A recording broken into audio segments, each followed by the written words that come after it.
Около 1000 утюгов, самый современный из которых примерно 50-х годов выпуска прошлого века. Этот утюг, по словам автора коллекции, производства времен Петра I. На его бортах имеются какие-то надписи, но, учитывая его возраст, очень сложно их прочитать. Утюги самых разных габаритов и времени производства. Из Армении, Пакистана, стран Восточной Азии и Европы. Англии, Германии, Чехословакии, когда эта страна еще существовала. Хобби главы комитета ветеранов баткенских событий Сатыбека Малдалиева почти 4 десятка лет. Ну, где-то с 37-й год, вот говорили эксперименты, 37-39 год, до войны выпускались она. И используется в Германии очень хорошо. И вот я купил. Первый свой утюг полковник запаса приобрел на службе в 23 года. Нужная вещь не только в быту каждого дома, но и в солдатской казарме. Лучший помощник не только для безупречной военной выправки, но и в борьбе с микробами и паразитами.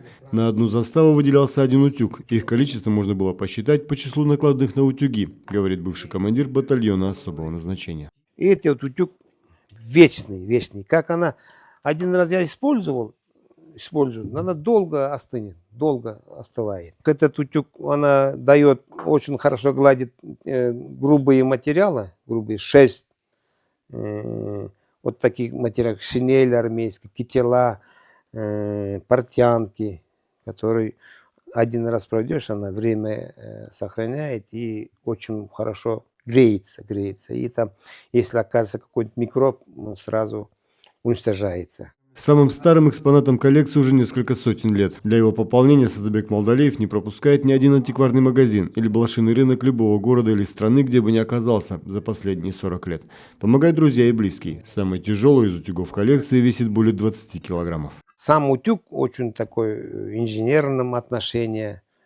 Производство утюгов очень тяжелый. Она собирается из 2 компонентов, некоторых 3-4 компонентов. Отдельно отливается в домных печах.